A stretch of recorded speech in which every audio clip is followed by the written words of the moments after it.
Hello students, कैसे हैं आप सब लोग। I hope you are well and fine एंड आशा करता हूं आप सभी स्टूडेंट्स घर पर स्टडी भी कर रहे होंगे। तो स्टूडेंट्स, आज हम इस वीडियो के अंदर क्लास 9 सब्जेक्ट मैथ्स का चैप्टर 6 जो था वो रेखा और कोण का, उसका एक्सरसाइज 5.1 जो है यहाँ पे स्टूडेंट्स सॉल्व करने वाले हैं। तो चलिए स्टूडेंट्स शुरू करते हैं। मैं हूं Tanveer sir, Adarsh mission high school से। Welcome to my channel study with Tanveer sir. Students, question number 1 दिया है एक्सरसाइज 6.1 के अंदर। आकृति जिससे आप ये फिगर देख रहे हैं यहाँ पे A B, Rekha A B और सी डी, यानी रेखा ए बी और रेखा सी डी दोनों एक दूसरे को बिंदु ओ पर क्या करती हैं, प्रतिच्छेद करती हैं। यदि एंगल ए ओ सी और बी ओ ई का मान यहाँ पे, इन दोनों कोण का मान 70 दिया हुआ है, जहाँ पे बी ओ डी यानी एंगल बी ओ डी का मान हमें यहाँ पे 40 डिग्री यहाँ पे दिया गया है। तो हमें क्या करना है, एंगल बी ओ ई ये एंगल हमें फाइंड करना है। और प्रत्यवर्ती सी ओ ए, प्रत्यवर्ती सी ओ मतलब क्या कि यहाँ पे जो आपको ये मान मिलेगा उस मान को इसमें से क्या करना, आपको इतना मान फाइंड करना, घटा के फाइंड करना है। तो सबसे पहले स्टूडेंट्स आप क्या लिखेंगे यहाँ पे, सबसे पहले लिखेंगे रेखा ए बी, यानी रेखा ए बी पर बनने वाले कोण। तो यहाँ पे स्टूडेंट सबसे पहले कोण कौन सा बन रहा है, तो लिख सकते हो ए ओ सी। तो आप लिखोगे angle A O C plus दूसरा एंगल क्या बन रहा है, C O E plus last वाला एंगल क्या बन रहा है, B O E. Angle B O E is equal to 180। तो अब ये स्टूडेंट्स कैसा है, तो यहाँ पे ये क्या है, रेखिक युग्मों के कोण, मतलब एक ही रेखा पर बनने वाले कोण। तो ये कैसे है, रेखिक युग्म के कोण है। अब स्टूडेंट्स आप क्या करेंगे, यहाँ पे AOC, अब यहाँ पे देखना है हमें एंगल AOC और BOE, ये दो एंगल यहाँ पे आ रहे हैं। तो इन दोनों एंगल का मान हमें कितना दिया हुआ है, दिया गया हमें 70। तो आप यहाँ पे ऐसे लिख दोगे angle AOC plus angle BOE plus angle COE is equal to 180। क्योंकि हमने देखा किसी भी एक रेखा पे जो एंगल का मान जो होता है वो कितना 180 होता है। तो इसकी और इसकी वैल्यू कितनी दी है, 70। तो लिख दिया 70। तो एंगल क्या आ गया, COE इज इक्वल टू कितना, 180। तो एंगल COE ये 70 जाके इधर प्लस, इस साइड जाके क्या हो जाएगा माइनस, 180 माइनस कितना हो गया 70। तो angle COE is equal to कितना हमारे पास है, 110 आ गया। तो यानी एंगल COE का मान 110। यानी एक तो हमें अभी क्या पूछा, प्रत्यवर्ती पूछा, क्या पूछा हमें, प्रतिवर्ती यहाँ पे पूछा है। तो हम स्टूडेंट्स, आप स्टूडेंट्स क्या लिखोगे, यहाँ पे लिखोगे प्रतिवर्ती एंगल COE। अब हमने देखा कि प्रतिवर्ती का मान कितना होता है, 360।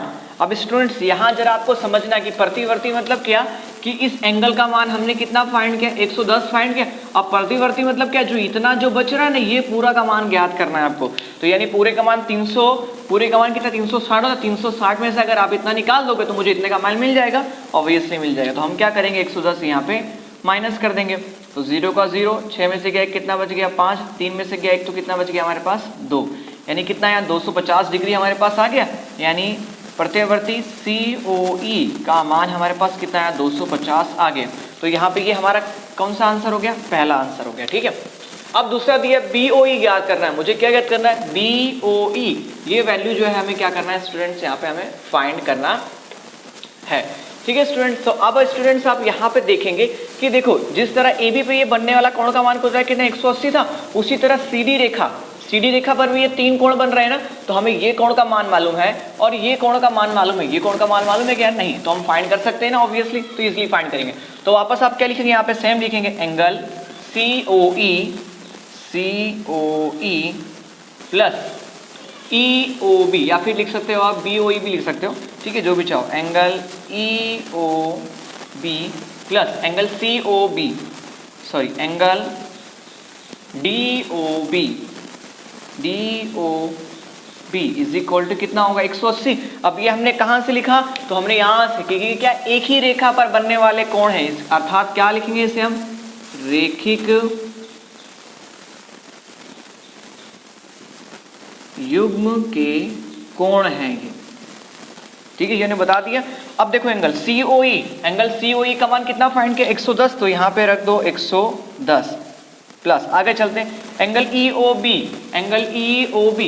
हमें पता है क्या, नहीं पता। अब आप चाहो तो इसे EOB को क्या लिख सकते हो, BOE भी लिख सकते हो। ठीक है, क्योंकि दोनों का वैल्यू सेम, BOE से लिखेंगे। ठीक है, तो एंगल BOE ये तो मुझे पता नहीं क्योंकि हमें यही क्या करना है, फाइंड करना है, प्लस DOB का मान कितना दिया है 40 डिग्री, तो यहाँ पे लिख दोगे आप 40 डिग्री। स्टूडेंट डिग्री लगाना नहीं भूलना, ठीक है। और यहाँ पे 180 डिग्री। अब देखो ये दोनों क्या हो जाएगा, प्लस हो जाएगा। हमारे पास कितना आएगा 150 degree plus angle BOE is equal to कितना हो जाएगा 180। अब यहाँ पे जब BO लिखोगे, एंगल BOE जब लिखेंगे तो यहाँ पे 180 डिग्री माइनस हमारे पास क्या हो जाएगा 150 हो जाएगा, माइनस 150 डिग्री, ठीक है। तो 180 में से 150 यहाँ पे हमारा 150 जो दिया है, ठीक है, अगर सॉरी 140 और 150 हो गया। अब 180 में से 150 हम माइनस करें तो हमारे पास कितना आएगा 30 डिग्री आएगा। यानी एंगल आप क्या लिखोगे स्टूडेंट्स, यानी एंगल BOE की जो वैल्यू है वो हमारे पास कितनी डिग्री यहाँ पे आएगी 30 डिग्री आएगी, ठीक है। तो पहले का आंसर यहाँ पे कह सकते हो एंगल हमारे पास BOE, तो ये हमें कितना मिलेगा 30 डिग्री। और जो प्रतिवर्ती COE, तो प्रतिवर्ती COE हमें कितना मिला 250 मिला। तो इस तरह पहला आंसर हमारा क्या होता है यहाँ पे ये आ जाता है। अब स्टूडेंट्स क्वेश्चन नंबर 2 देखते हैं। हमें रेखा XY और MN, तो रेखा XY देखना है और MN बिंदु O पर क्या करती है, प्रतिच्छेद करती है। यदि POY, तो POY, तो यहाँ पे आपको लिख देना कि POY, ठीक है, जिसका मान कितना हमें दिया है 90 दिया गया है। और AB यहाँ पे दिया है 2:3 दिया है, यानी 2:3 के रेशियो में दिया है, ठीक है। तो C की वैल्यू ज्ञात करनी है। हमें क्या करना है, ये C की वैल्यू जो है यहाँ पे स्टूडेंट्स क्या करनी है, आपको यहाँ पे फाइंड करनी है। तो सेम स्टूडेंट जो हमने यहाँ पे फॉर्मूला यूज किया था वो सेम फॉर्मूला यहाँ पे भी रखना है। क्या फर्क कितना है कि यहाँ पे रेखा XY दी गई, ठीक है। तो यहाँ पे आप लिखेंगे रेखा XY पर, ठीक है। तो रेखा XY, अब देखो यहाँ पे एंगल कौन सा बन रहा है यहाँ पे, तो हमने पता यहाँ पे रेखी के में कौन है कि एक ही रेखा पर बनने वाले कौन, तो कौन के नाम लिख दो यहाँ पे। तो पहले क्या लिखोगे एंगल XOM प्लस दूसरा क्या लिखेंगे हम एंगल MOP, ठीक है। और तीसरा एंगल ये वाला यानी angle POY is equal to हमारे पास कितना यहाँ पे दिया गया y दिया गया, ठीक, सॉरी इसका पूरा का मान कितना होगा एंगल का मान 180, तो यहाँ पे लिखोगे 180। अब देखो XOM का मान कितना हमें दिया है, यहाँ पे B दिया गया है। और MOP का मान हमें कितना दिया A, एंगल A दिया, तो एंगल A लिख दो। और POY का मान देखो हमें यहाँ पे दिया हुआ 90, तो यहाँ पे क्या करेंगे 90 लिख देंगे, इज इक्वल टू कितना हो जाएगा 180 हो जाएगा, ठीक है।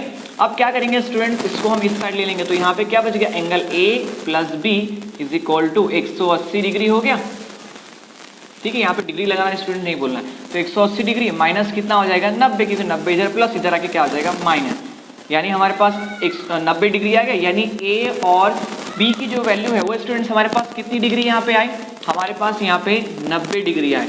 अब स्टूडेंट्स क्या करोगे, अब यहाँ पे A और B यानी A अनुपात B की वैल्यू कितनी दी है 2:3, तो हम क्या करेंगे स्टूडेंट्स यहाँ पे A अनुपात B इज इक्वल टू 2:3 दिया है। सपोज कर लेंगे यहाँ पे x मान लेंगे, ठीक है। तो यहाँ पे A, ठीक है, A बटे में 2 इंटू क्या करोगे आप x मान लोगे, उसी तरह B बटे में 3 इंटू क्या मान लोगे x, मल्टीप्लाई कर दोगे तो A गुणा कितना 2x हो जाएगा और B गुणा कितना हो जाएगा 3x यहाँ पे हो जाएगा। तो इसकी वैल्यू इतनी मिली। अब क्या करना है आपको, ये वैल्यू क्या करना है यहाँ पे पुट कर देना। तो चलिए यहाँ पे हम रख देते हैं वैल्यू। तो A की वैल्यू कितनी है फाइंड की 2x, तो यहाँ पे लिख देना है 2x प्लस B की वैल्यू कितनी फाइंड की 3x, तो 3x इज इक्वल टू कितना हमारे पास दिया है 90। अब x और x कितना हमारे पास हो गया 5x हो गया, 2x और 3x is equal to 90 degree. Okay, अब क्या करोगे यहाँ पे x को निकालोगे कॉमन, तो 90 डिवाइड में कितना हो गया 5 डिग्री हो गया। तो x इज इक्वल टू 5 एकम कितना हो गया 5, बचा कितना 4, यानी कितना हो गया 40, 5 अटे कितना हो गया 40, यानी x का जो मान यहाँ पे हमारे पास आया वो कितना 18 डिग्री आया। अब क्या करना है स्टूडेंट्स, इस वैल्यू को इसके अंदर रख देना है। तो a की वैल्यू हमारे पास क्या थी 2x थी, तो x की वैल्यू कितनी फाइंड की हमने 18, x की जगह पर सिर्फ 18 रख दिए, यानी 18 दूनी कितना हो गया 36 डिग्री, यानी a की वैल्यू मेरे पास कितनी आ गई 36 डिग्री आ गई। उसी तरह क्या करेंगे स्टूडेंट्स, हम b की वैल्यू में भी रख देंगे 3, x की वैल्यू कितनी दी है 18 दी है, तो 3 और इनमें क्या हो जाएगा 18, 18 दिए कितना होता है 54 डिग्री, यानी एंगल B का मान हमारे पास कितना आ गया 54 डिग्री आ गया। तो देखो यहाँ पे अब मेरे पास एंगल A का मान भी है, B का मान भी है, तो आप क्या करोगे यहाँ पे लिख देना एंगल A का मान 36 डिग्री, एंगल B का मान 54 डिग्री। ठीक है, अब स्टूडेंट्स हमें पूछा क्या, सी फाइंड करना है, एंगल आपको क्या फाइंड करना है, सी फाइंड करना है। तो अब वापस स्टूडेंट्स यहाँ पे आप देखेंगे कि रेखा जो एम एन है उस पर ये पूरा एंगल बन रहा है, तो पूरे एंगल का मान कितना होता है, 180 होता है। हमने देखा किसी भी एक रेखा पर जो बनने वाले कोण का मान जो होता है वो कितना होता है, पूरी रेखा का 180 होता है। तो आप क्या करोगे स्टूडेंट्स, यहाँ पे क्या लिखोगे, एंगल, पहले यहाँ पे आपको लिख देना है रेखा एम एम पर बनने वाले कोण। ठीक है, रेखा एम एन पर बनने वाले कोण, कितने कोण बन रहे हैं यहाँ पे, तो स्टूडेंट्स आप देखोगे यहाँ पे तो एक तो बन रहा है हमारे पास angle M M O X plus angle, फिर क्या लिखोगे एम एन ओ एक्स, मतलब एन ओ एक्स, तो angle N O X is equal to कितना, 180 होगा, ये पूरे एंगल का मान कितना होता है, 180 होता है, यानी एंगल एम ओ एन का मान 180 होगा। तो एम ओ एक्स का मान, तो एम ओ एक्स का मान कितना फाइंड किया हमने, डिग्री, 54 डिग्री फाइंड किया। तो यहाँ पे क्या करेंगे हम, 54 डिग्री राइट कर देंगे, plus angle N O X is equal to 180। ठीक है, अब क्या करोगे, इसको इस साइड ले लोगे, यहाँ पे 180 डिग्री था, अब क्या है यहाँ पे दिया angle N O X is equal to 180 degree minus कितना दिया, 54 डिग्री, तो यहाँ पे राइट कर दो 54 डिग्री। अब देखो students, angle N O X की वैल्यू कितनी दी है, सी एंगल दिया है, तो यहाँ पे लिख देंगे सी एंगल। तो फाइंड करते हैं, 180 माइनस 54 को 10 में से गया 4, तो कितना बच गया हमारे पास 6, यहाँ कितना बच गया 7 में से 5 गया, तो कितना बचा 2। ठीक है, यानी कितना 126 डिग्री हमारे पास, यानी एंगल सी की जो वैल्यू हमारे पास आएगी वो कितनी डिग्री यहाँ पे आएगी, तो आप यहाँ पे लिख सकते हो 126 डिग्री जो होगा वो हमें क्या यहाँ पे प्राप्त होगा। सिर्फ आपको स्टूडेंट ध्यान क्या रखना है कि ये एक रेखा लेनी है, एक रेखा पर जितने भी एंगल बनेंगे वो सारे एंगल का मान कितना होता है, 180 होगा। ठीक है, हमने सिर्फ एक ही फॉर्मूला यूज करके पूरा क्या कर लिया, फाइंड कर लिया। हाँ, लेकिन स्टूडेंट्स यहाँ पर आपको लिखना रहेगा कि ये कोण कैसे है, यहाँ पे रेखिक युग्म के कोण है। ठीक है, जिस तरह हमने क्वेश्चन नंबर 1 में लिखा था। ठीक है, रेखिक युग्म लिख सके तो भी स्टूडेंट्स चलेगा। तो स्टूडेंट्स इस तरह क्वेश्चन 1 और 2 हमारा क्या होता है, फिनिश होता है। स्टूडेंट्स क्वेश्चन नंबर 3 हमें दिया गया, आकृति में पी क्यू आर और पी आर क्यू ये दोनों एक दूसरे की क्या है, बराबर है। तो सिद्ध क्या करना है कि पी क्यू एस यानी ये इसका जो बाहर वाला है एंगल वो और इसका बाहर वाला एंगल यानी पी आर टी ये दोनों एक दूसरे के क्या है, बराबर ही हमें सिद्ध करना है। तो सबसे पहले क्या लिखोगे आप, आकृति में दिए गए अनुसार। तो यहाँ पे एंगल आपको कौन कौन दिख रहे थे, एक ये एंगल और एक ये एंगल, तो लिख देंगे angle P Q S plus angle P R Q R is equal to 180। अब रेखिक युग्म के कोण का मान कितना होता है, 180 होता है, ये दोनों एक ही रेखा पर आए हुए हैं, तो यहाँ पे हम लिख देंगे रेखिक युग्म। ठीक है, आपको इसे लिख देना है, इसका मतलब रेखिक युग्म के कोण, और इसे नाम देना इक्वेशन नंबर 1 नाम देना। उसके बाद दूसरा इक्वेशन हमें मिलेगा सेम जिस तरह हमने इसको लिया था उसी तरह यहाँ पर भी लेना। ठीक है, तो यहाँ पे एंगल क्या लिखेंगे, P R T, angle P R T plus दूसरा angle P R Q is equal to 180, मतलब एक बाहर का एंगल और एक इसके ये अंदर भाग का एंगल, इन दोनों का मान कितना 180 होता है। तो ये कहाँ से आया, तो आप स्टूडेंट्स लिख देंगे रेखिक युग्म की ये कोण है इसलिए आ गया। अब उसके बाद स्टूडेंट्स पी आर टी और पी आर क्यू 180 इसको नाम देंगे इक्वेशन नंबर 2। अब क्या लिखेंगे, समीकरण पहले और दूसरे से। ठीक है, समीकरण 1 और 2 से।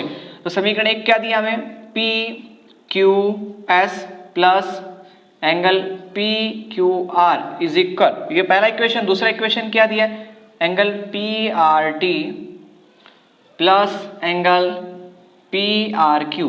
तो स्टूडेंट्स अभी हमें सवाल में दिया गया कि पी क्यू आर और पी आर क्यू,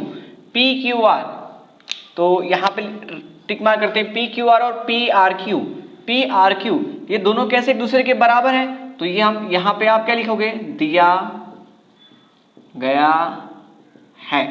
ठीक है, अब क्या दिया गया तो वही आपको राइट कर देना है कि angle P Q R is equal to angle PRQ। जब ये और ये एक दूसरे के बराबर हैं तो जो बाकी के दो बच गए वो भी क्या होंगे, इस प्रकार PQS और एंगल PRT, यह भी एक दोनों दूसरे के क्या होंगे, बराबर होंगे। तो बस यहाँ पे स्टूडेंट्स क्या होगा, ये प्रूफ होता है, क्योंकि ये भी क्या रेखीय युग्म से। तो ये तो मैं पूछा था PQS और PRT इज इक्वल, फाइंड करो। तो यहाँ पे सवाल क्या होता है हमारा, यहाँ पे आपको लास्ट में राइट कर देना है प्रूव इट, ठीक है। यहाँ पर हिंदी में लिख सकते हो सिद्ध होता है। अब क्वेश्चन नंबर 4 दिया है, आकृति में x plus Y is equal to w plus Y, यानी x प्लस वाई का जो मान होगा वही w प्लस z का मान होगा। तो सिद्ध क्या करना है कि AOB, तो देखना है यहाँ पे AOB, यह जो है एक क्या है, रेखा है, हमें क्या करना है, ये फाइंड करना है। तो सबसे पहले स्टूडेंट्स हम क्या लिखेंगे यहाँ पे, आकृति में दिए अनुसार, ठीक है, आकृति में दिए गए अनुसार। अब यहां पे क्या करना है, आपको प्रत्ययवर्ती ले लेना है।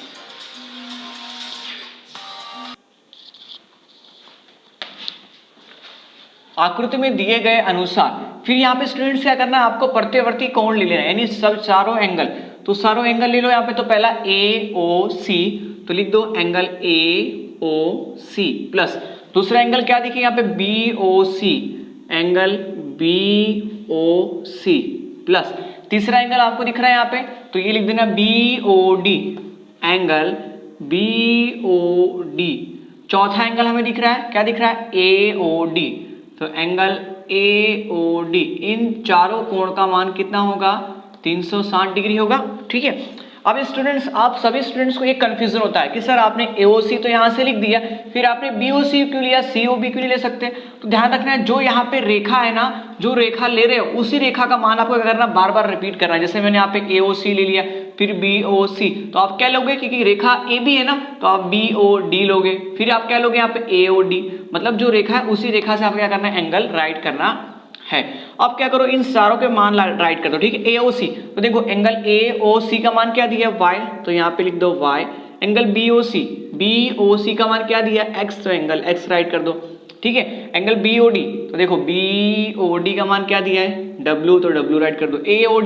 AOD का मान क्या दिया है, z, तो z इज इक्वल टू कितना दिया है, 360।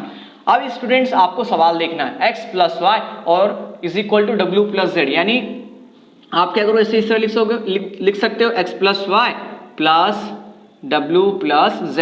तो स्टूडेंट्स यहाँ पे w प्लस z को चाहो तो इसमें कन्वर्ट करो, चाहो तो इसमें कन्वर्ट करो। तो हम क्या करते हैं, यहाँ पे भी x प्लस वाई कर देते हैं, ठीक है, और इसे भी क्या करते हैं, x प्लस वाई कर देते हैं। इधर कितना दिया हमारे पास, 360 डिग्री, 360 डिग्री, ठीक है। दोनों को जोड़ दो तो हमारे पास 2 कॉमन यहाँ पे आएगा, तो 2 को निकाल लिया मैंने कॉमन, तो क्या हो गया, x प्लस मेरे पास यहाँ पे y बच गया, इज इक्वल टू 300 कितना हो गया, 60 हो गया।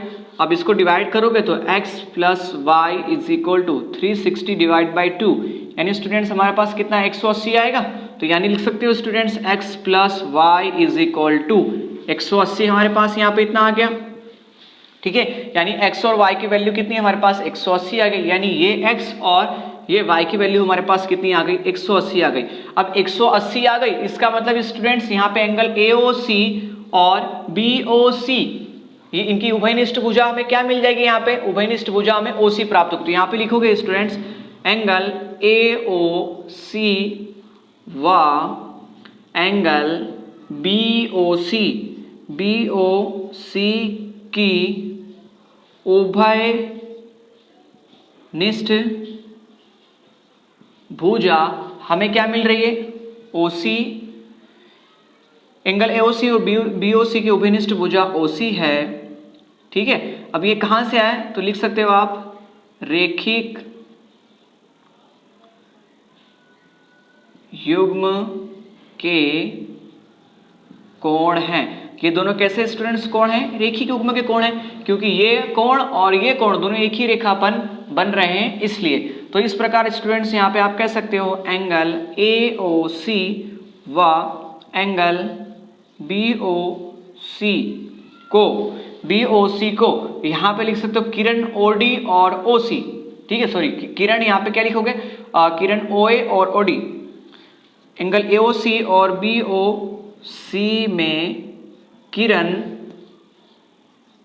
AO, ठीक है, सॉरी यहाँ पे क्या लिखेंगे, ऐसे जा रहा है ना, तो यहाँ पे OA लिखेंगे, OA और किरण OD, किरण OD यह विरुद्ध की भुजाएं हैं। इस प्रकार AOB यह एक रेखा है। अब स्टूडेंट्स ये मैंने लिखा कहाँ से, तो इसको आप समझ लो अच्छे से, एकदम इजी है। खाली आपको बताना क्या है कि यहाँ पे एंगल AOC और एंगल BOC के अंदर जो OC जो है वो क्या है, एक उभयनिष्ठ इसकी भुजा है। मतलब क्या, ऐसी भुजा तो इन दोनों क्या कर रही है, मतलब यहाँ पे अलग करती है। उसके बाद आप क्या लिखोगे, यहाँ पे लिखोगे एंगल AOC और BOC के अंदर किरण OA और OB, ये एक क्या है, एक दूसरे के विरुद्ध दिशा में जाने वाली क्या है, किरण है। अब एक दूसरे के विरुद्ध दिशा में जाने वाली किरण है, इसका मतलब क्या होगा कि यहाँ पे जो रेखा AOB यहाँ पे जो दिख रही है AOB, यह क्या होगी, एक रेखा होगी। यही तो हमें क्या करना था, फाइंड करना था। तो यहाँ पे स्टूडेंट हमारा क्या होता है, ये क्वेश्चन 4 भी जो होता है वो फिनिश होता है। फिर फाइंड दिया गया आकृति में POQ यह एक रेखा है, POQ यह जो है एक रेखा है। किरण OR जो है वो रेखा PQ पर क्या है, लंब है। किरण OR यह PQ पर जो है लंब है। किरण OP और OR के बीच OS एक अन्य किरण है। तो किरण OP हमें दिख रहा है, ये किरण OP और OR के बीच, ठीक है, एक OS जो है एक अन्य किरण। तो बता दिए यहाँ पे OP और OR किरण के बीच OS क्या है, एक अन्य किरण है। तो सिद्ध कीजिए कि angle ROS 1 is equal to 1/2 QOS और POS माइनस यहाँ पे होगा, ठीक है। ROS का यहाँ पे इतना वैल्यू क्या करना है, हमें यहाँ पे सिद्ध करना है। तो चलिए स्टूडेंट, सबसे पहले हम क्या करेंगे, यहाँ पे सबसे पहले एक एंगल ले लेंगे। तो यहाँ पे आप ये एक एंगल लेंगे, तो क्या लिखेंगे, POS, एंगल POS प्लस दूसरा क्या हो जाएगा, ROS, एंगल ROS। अब स्टूडेंट्स इन दोनों वैल्यू को अगर हम जोड़ते हैं, ये अगर इस एंगल को मैं और इस एंगल को दोनों को जोड़ दो, मुझे क्या मिलेगा, पूरा एंगल मिलेगा ये वाला। तो पूरा एंगल क्या हो रहा है, POR। तो यहाँ पे क्या लिख देंगे, एंगल POR।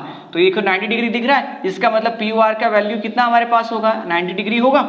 तो स्टूडेंट्स POS लिख दो, एंगल POS और एंगल ROS, ठीक है। इसे इक्वेशन नंबर क्या नाम देंगे, यहाँ पे 1 यहाँ पे हम नाम देंगे।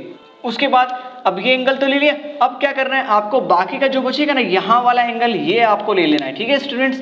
अब इस साइड वाला आप ले लेंगे, तो चलिए इसको भी ले लेते हैं हम। तो यहाँ पे क्या दे रहा है, एंगल QOS, ठीक है। अब ये दो एंगल से मिलके बनेगा, तो यहाँ पे लिख देते हैं हम, यहाँ पे एंगल QOR, पहले लिखो angle QOR plus angle ROS, angle ROS is equal to क्या बनेगा, QOS, एंगल QOS, ठीक है।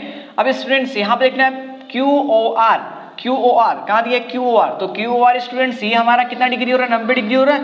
तो यहाँ पे लिखेंगे 90 डिग्री इज प्लस, ठीक है, angle ROS is equal to angle QOS, ठीक है, इतना हमें मिलेगा।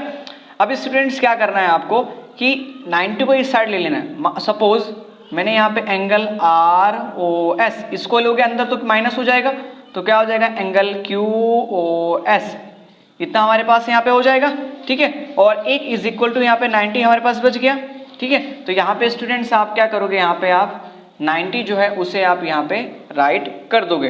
तो स्टूडेंट्स यहाँ पे हमारे पास क्या आ गया, ROS आ गया हमारे पास, ठीक है। और दूसरा हमारे पास क्या बच रहा है यहाँ पे, QOS। तो स्टूडेंट्स ये देखो 90 दिख रहा है, 90 इधर प्लस, इधर आके क्या हो जाएगा, यहाँ पे माइनस हो जाएगा। जब इसे हम आगे लेंगे तो यहाँ पे क्या हो जाएगा हमारे पास, angle QOS plus angle ROS is equal to हमारे पास कितना यहाँ पे हो जाएगा, -90 यहाँ पे हो जाएगा। अब स्टूडेंट जब मैं माइनस को निकालूंगा कॉमन, तो यहाँ पे स्टूडेंट्स क्या बचेगा, QOS, यहाँ पे भी माइनस हो जाएगा क्योंकि माइनस को हमने कॉमन निकाल लिया। तो क्या बचा, angle ROS is equal to -90, minus और या माइनस कैंसिल हो गया। तो स्टूडेंट्स हमारे पास यहाँ पे क्या बच गया, angle QOS minus angle ROS, angle ROS is equal to कितना बचा हमारे पास यहाँ पे 90 जो इतना बच गया, इसे हम नाम देंगे इक्वेशन नंबर 2।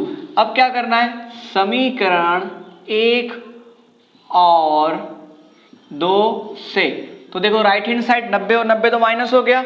इक्वेशन 1 हमारे पास क्या दिया है, एंगल POS और ROS, angle POS plus angle ROS is equal to, समीकरण 1 लिख दिया। अब समीकरण 2 हमारे पास ये रहा, angle QOS minus angle ROS, ठीक है, इतना हमारे पास है।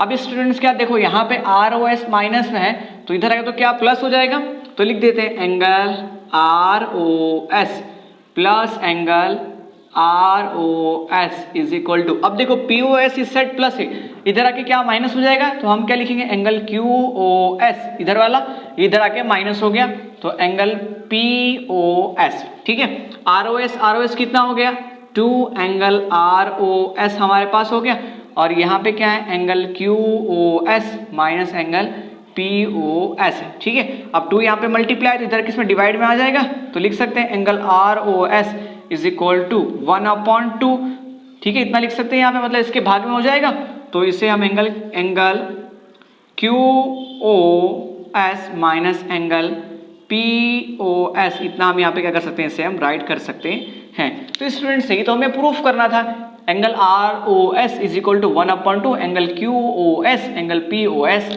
तो यहाँ पे ये क्या हो गया हमारा प्रूफ हो गया, तो आपको लिख देना है प्रूव्ड या फिर सिद्ध होता है। तो इस तरह स्टूडेंट्स यहाँ पे क्वेश्चन जो हमारा 5 था वो भी फिनिश हुआ। हमने सिर्फ क्या किया, एक इस एंगल को ले लिया, ठीक है, और फिर क्या करिए एक इस एंगल को ले लिया, तो इसमें से पूरा हमने इसको हटा दिया तो 90 मिल गया यहाँ पे, और यहाँ पे पूरे का मान कितना था 90, तो समीकरण 1 मिला और समीकरण 2 दोनों क्या कर दिया हमने यहाँ पे सॉल्व किया, तो हमें क्या मिल गया, ये हमें फाइंड हो गया।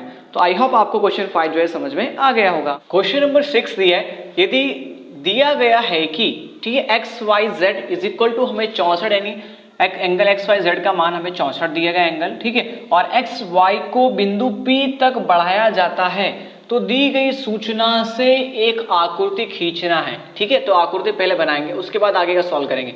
यदि किरण YP ZYP को समद्विभाजित करती है तो XYP और प्रतिवर्ती QYP हमें क्या करना है, उसका मान ज्ञात करना है। तो सबसे पहले स्टूडेंट्स आपको क्या करना है, एंगल XYZ बनाना है, ठीक है। तो मैंने एक एंगल XYZ बना दिया, ठीक है, ये मैंने XYZ ड्रॉ कर दिया, ठीक है, ये हमारा X, इसको मैं लिखता हूँ ब्लैक से, ठीक है, X और ये Y और ये Z, ठीक है, 3 पॉइंट। अब स्टूडेंट्स आगे दिए XY को बिंदु P तक, ये XY दिख रहा है, इसको कहाँ बढ़ाते हैं, बिंदु P तक आगे हम क्या करते हैं, बढ़ा देते हैं, ठीक है। तो इसे मैंने यहाँ पे बढ़ा दिया, बिंदु P तक बढ़ा दिया, ओके, इतना बढ़ा दिया। तो दी गई सूचना से एक आकृति, तो मैंने ये फिगर बना दिया पूरा। अब यहाँ पर हमें एंगल XYZ का मान कितना दिया है, 64 डिग्री दिया गया है, ठीक है। और हमें आगे क्या फाइंड करना है, यहाँ पे यदि किरण YQ ZYP यानी यहाँ पे कोई किरण निकल रही है, ठीक है, इस तरह, तो यहाँ बना देंगे हमें किरण, तो इसका क्या नाम दिया है, ZYP नाम दिया है, Q नाम दिया है, ठीक है, YQ, तो यहाँ पे आप नाम दे दोगे, Q नाम दे दोगे, ओके। तो समद्विभाजित करती है, ये क्या करती है, समद्विभाजित करती है, यानी 2 भाग में इसको डिवाइड करती है, ठीक है, यानी ये जो भाग होंगे दोनों भाग क्या होंगे, बराबर होंगे। तो XYP XY और P XYP और दूसरा XYQ और क्या है QYP, यानी ये रहा हमारे पास QYP, हमें क्या करना है, फाइंड करना है। तो सबसे पहले स्टूडेंट्स आप क्या करोगे, जो क्वेश्चन में दिया है वहां पे, ठीक है, यानी XY को बिंदु P तक बढ़ाने पर, ठीक है, यहाँ पे लिखेंगे XY को बिंदु P तक बढ़ाने पर, जो सवाल में दिया है वही आपको लिखना है, दूसरा कुछ लिखना नहीं है, ठीक है। फिर यहाँ पे लिख देना है एंगल का मान क्या दिया है, XYZ का मान 64 दिया, तो 64 डिग्री। अब देखना XYP, अब ये एक ही रेखा है, ठीक है, एक ही रेखा पर 2 कोण बन रहे, कौन कौन से बन रहे, तो एक तो कोण हमारा ये बन रहा है, दूसरा कोण क्या बन रहा है, यहाँ पे ये वाला कोण बन रहा है, ठीक है। तो लिख दोगे आप एंगल XYZ प्लस दूसरा एंगल क्या बन रहा है यहाँ पे, क्या लिखेंगे, एक्स वाई जेड हो गया, दूसरा क्या लिखेंगे, पी वाई जेड, तो लिख दोगे angle P Y Z is equal to 180। ये स्टूडेंट्स कहाँ से आया, तो ये हमारा आया रेखिक युग्म के कोण से, क्या लिखोगे, रेखिक युग्म, ठीक है, ये रेखिक युग्म यानी एक ही रेखा पर बनने वाले कोण है, ठीक है। अब एक्स वाई जेड का मान 64 डिग्री, तो लिख दो 64 degree plus angle P Y Z is equal to 180 degree, इसको इधर ले लो, तो P Y Z is equal to 180 degree minus 64 degree, तो angle P Y Z is equal to 10 में से गया 4 तो कितना बच गया 6, यहाँ कितना बच गया 7 में से गया 6 तो कितना बच गया 1, और 1 का तो 116 डिग्री आया, यानी एंगल पी वाई जेड, ये देख रहे हैं आप, पी वाई जेड इसका पूरा डिग्री का मान यहाँ पे कितना मिल गया हमें, और 116 डिग्री मिला। ओके, तो इसे नाम देंगे इक्वेशन नंबर आप 1 नाम दोगे, ठीक है स्टूडेंट्स। चलते हैं फिर आगे। उसके बाद हमें दिया गया कि वाई क्यू को, वाई क्यू जो है वो जेड वाई पी को क्या करता है, समद्विभाजित करता है, तो यहाँ पे लिख देना है किरण, ये दूसरा इसमें से मिलेगा हमें, ठीक है, ध्यान रखें, किरण वाई क्यू यह एंगल जेड वाई पी को समद्विभाजित, समद्विभाजित का स्टूडेंट्स मतलब क्या होता है, दो समान भागों में बांटना, समद्विभाजित करता है, यानी ये और ये एंगल दोनों क्या होंगे, इस पूरे एंगल के क्या होंगे, दोनों एंगल बराबर होंगे, तो किसके बराबर, तो लिख देते हैं यहाँ पे एंगल जेड वाई पी, तो लिखो यहाँ पे एंगल जेड वाई पी। अब किन दो एंगल के बराबर होंगे, तो लिख देना आपको जेड वाई क्यू, ठीक है, तो यहाँ पे लिख दो angle Z Y Q plus angle क्या लिखोगे, पी वाई क्यू, तो एंगल पी वाई क्यू। अब इन दोनों का मान सेम है, यानी क्या लिख सकते हो, 2 angle P Y Q write कर सकते हैं, क्योंकि दोनों एंगल का मान बराबर है, समान भागों में करेगा ना इसलिए, तो एंगल जेड वाई पी। तो स्टूडेंट्स यहाँ आप देखोगे कि जेड वाई पी या पी वाई जेड दोनों का मतलब सेम है, यानी कितना 116, तो यहाँ पे क्या कर देंगे 116 लिख देंगे। ये कहाँ से आया, तो बता देना है आपको कि पी वाई जेड से, तो लिख देना है angle P Y Z is equal to 116 से आया, ठीक है। तो चलिए angle P Y Q is equal to 116 upon में कितना आ गया 2, तो एंगल पी वाई क्यू 2 पंचे कितना हो गया 10, ठीक है, 1 यानी 16, 2 अट्ठे कितना हो गया 16, यानी कितना डिग्री हमारे पास आया 58 डिग्री, यानी पी वाई क्यू यानी इस सिर्फ छोटे से डिग्री कितनी हमारे पास आई 58 डिग्री आई, और पूरी की वैल्यू कितनी हमारे पास है 116 डिग्री, कितनी डिग्री है 116 डिग्री। अब स्टूडेंट इससे हमारा एक सवाल सॉल्व हो जाएगा, कौन सा सवाल, तो अगर प्रत्यवर्ती फाइंड करना है क्यू वाई पी, प्रत्यवर्ती क्यू वाई पी फाइंड करना है, ठीक है, तो लिखेंगे हम प्रत्यवर्ती angle Q Y P is equal to 360 minus Q Y P का एंगल लिख दो, क्या है क्यू वाई पी। देखो क्यू वाई पी हमने क्या फाइंड किया, क्यू वाई पी देखो ये क्यू वाई पी, ठीक है, ये सेम है ना क्यू वाई पी, तो इसको चाहो तो क्या कर सकते हो स्टूडेंट्स, यहाँ पे आप लिख सकते हो यहाँ पे एंगल पी वाई क्यू लिख सकते हो, ठीक है। तो इसका मान हमने कितना फाइंड किया 58 डिग्री, और यहाँ पे कितना है हमारे पास 360 डिग्री, तो 360 में से 58 माइनस कर दो, तो स्टूडेंट्स हमारे पास कितना बचेगा यहाँ पे 302 बचा, ठीक है, यानी एंगल क्यू वाई पी की जो वैल्यू हमारे पास आ गई वो कितनी डिग्री आ गई 302 डिग्री हमारे पास आ गई, ठीक है, यानी ये वाला सवाल जो था मेरा प्रत्यवर्ती क्यू वाई पी सॉल्व हो गया। अब मुझे क्या चाहिए एक्स वाई क्यू चाहिए, तो एंगल एक्स वाई क्यू, तो देखो angle X Y Q, X Y और हमें चाहिए था क्यू। अब एंगल एक्स वाई क्यू चाहिए तो मुझे ये एंगल और ये एंगल दोनों एंगल को जोड़ देना पड़ेगा, तब मुझे स्टूडेंट्स यहाँ पे क्या मिल जाएगा एक्स वाई क्यू में मिल जाएगा। तो स्टूडेंट्स जब ये एंगल का मान 58 है तो ये एंगल का मान भी क्या होगा 58 होगा, यहाँ पे इज इक्वल टू करके आपको राइट कर देना है। जब इसका मान 58 है तो दूसरे यहाँ पे आगे लिख देते हैं, ठीक है, यहाँ पे पी वाई क्यू, तो यहाँ पे आप लिख सकते हो angle Z Y Q is equal to, यानी इन दोनों का मान कितना है 58 है, ठीक है। अब जोड़ दें इसे, तो एंगल एक्स ये Y Z plus angle Z Y Q, angle Z Y Q, ठीक है, इन दोनों का मान क्या होगा इस पूरे एंगल के बराबर, यानी ये एंगल और ये एंगल दोनों को जोड़ देंगे। तो एक्स वाई जेड कितना दिया हमारे पास 64 प्लस जेड वाई क्यू कितना दिया है हमारे पास 58 दिया हुआ। ठीक है, दोनों को जोड़ दो। 8 4 कितना हो गया 12, हासिल कितना लगा 1, 6 और 6 कितना हमारे पास हो गया 6 और 6 हमारे पास कितना यहाँ पे हो गया 12 हो गया। यानी कितना हमारे पास है 122 डिग्री है। यानी एंगल एक्स वाई और क्यू इन दोनों की वैल्यू हमारे पास कितनी आ गई 122 डिग्री आ गई। तो स्टूडेंट्स आपको करना क्या है, सबसे पहले सिर्फ एक क्वेश्चन को सॉल्व करना है, यानी एक्स वाई बिंदु पी को क्या करता है आगे बढ़ाया गया। तो आप लिख दोगे एक्स वाई को बिंदु पी तक बढ़ाया गया। ठीक है, तो X Y Z is equal to इतना दिया हुआ है, तो ये पूरा एक एंगल बनेगा। तो आप लिख दोगे एंगल एक्स वाई जेड और उसका क्या लिख दोगे P Y Z is equal to 180। तो ये कहाँ से है, रेखीय युग्म के कोण का मान 180 होता है। फिर एक का मान दिया 64 रखोगे तो पी वाई जेड का मान आपको कितना मिलेगा 116 मिलेगा। अब दूसरा सवाल ले लेना, किरण वाई क्यू को एंगल जेड वाई पी को समद्विभाजित करता है। इस प्रकार एंगल क्या लिख दोगे स्टूडेंट्स यहाँ पे जेड वाई क्यू और फिर क्या लिखोगे पी वाई क्यू लिख दोगे। ठीक है, हमने लिख दिया P Y Q is equal to पूरे एंगल का मान क्या होगा जेड वाई पी, तो लिख दिया जेड वाई पी। अब जेड वाई पी यानी पी वाई जेड का मान हमने कितना फाइंड किया 116, तो लिख दिया 116। अब हमें पता है समद्विभाजित यानी इसका मान जो होगा वो इसका मान भी सेम होगा, तो हमने यहाँ पे 2 लिख दिया दोनों को जोड़ के। ठीक है, तो यहाँ पे क्या हो गया P Y Q is equal to 116 बटे में यहाँ पे 2 था तो ये 2 डिवाइड में आ गया तो 58 मिल गया। अब हमें क्या करना है प्रतिवर्ती फाइंड करना है, यानी ये एंगल हमने कितना फाइंड किया 58 फाइंड कर लिया। तो पूरा एंगल का मान कितना 360 माइनस 58 कर दिया। तो प्रतिवर्ती क्यू वाई पी यानी ये ऊपर का जो एंगल पूरा आ रहा है यहाँ से इतना, मतलब कौन सा ये यहां से लेकर यहां तक का एंगल का मान कितना हमारे पास आएगा 302 डिग्री आएगा, 302 डिग्री। ठीक है, उसके बाद हमें क्या पूछा है एक्स वाई क्यू फाइंड करना है। क्या फाइंड करना है एक्स वाई क्यू, यानी ये एंगल और ये एंगल दोनों एंगल को जोड़ूंगा तो पूरा एक्स वाई क्यू मुझे मिल जाएगा। तो मैंने 2 एंगल यहाँ पे आ रहे एक्स वाई जेड, ये पहला वाला, दूसरा एंगल जेड वाई क्यू वाला, तो दोनों को जोड़ दिया यानी कितना हमारे पास आ गया 122 डिग्री आ गया। तो स्टूडेंट्स इस तरह हमारे एक्सरसाइज 6.1 के पूरे 6 सवाल जो होते हैं फिनिश होते हैं। आई होप आप सभी स्टूडेंट्स को सवाल अच्छे से समझ में आ गए होंगे। ओके स्टूडेंट्स, अगर अभी तक आपने हमारे चैनल को सब्सक्राइब नहीं किया तो सब्सक्राइब कर लें और घंटी के बेल आइकन को जरूर दबाएं ताकि आपको अगले वीडियो को नोटिफिकेशन सबसे जल्दी मिल जाए। ओके स्टूडेंट्स, मिलते हैं अगले वीडियो में, तब तक के लिए दीजिए तनवीर सर को इजाजत। तब तक के लिए स्टूडेंट्स जय हिंद।